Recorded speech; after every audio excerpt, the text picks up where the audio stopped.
ఇది రణపాలటక్క. ఇది మూత్రపిండాలకు యూరిన్ లో రాళ్ళు వచ్చిన వాళ్ళు ఇది రోజు ఒకటి తింటే మంచిదని చెప్పిండ్రు. ఇంట్లో మంచిది కుండీలో పెరుగుతుంది. అదే కుండీలో పెరుగుతుంది, బయట కూడా పెరుగుతుంది. ఇది ఈజీగా ఆకు పెట్టంగానే పక్కల పంటి మొలకలు వస్తాయి మనకు. వీటికి ఎన్ని గనెలు ఉంటే అన్ని మొలకలు వస్తాయి. ఈజీగా పెరుగుతుంది, నీడలో పెరుగుతుంది, ఎండలో పెరుగుతుంది.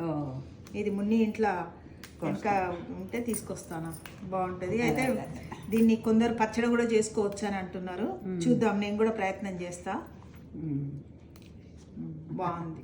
ఇక పెద్ద చిన్నగా ఉన్నప్పుడు ఏమో ఇట్లున్నాయే, ఇక పెద్దగా అయినాక ఇట్లున్నది ముదిరినాక.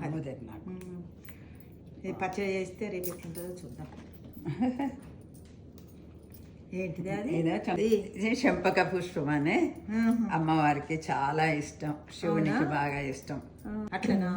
ఇది తెల్ల కలర్లే ఉంటాయానే? ఇట్లనే ఉంటది.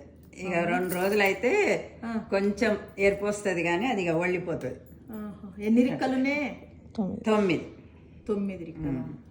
9 రెక్కలు ఉంటాయి. లోపల ఇది గౌరమ్మ ఉంటుంది. చాలా బాగుంది కదనే. ఇది ఇంతలా వచ్చేస్తుంది అన్నట్టు.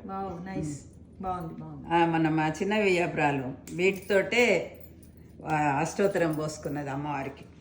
ఈ లోపలి చెట్టు బాగా పెద్దగా ఉంటుంది కావచ్చు. మస్తు చెట్టు ఉంటుంది, పెద్దగా పెద్దగా ఉంటుంది. అది.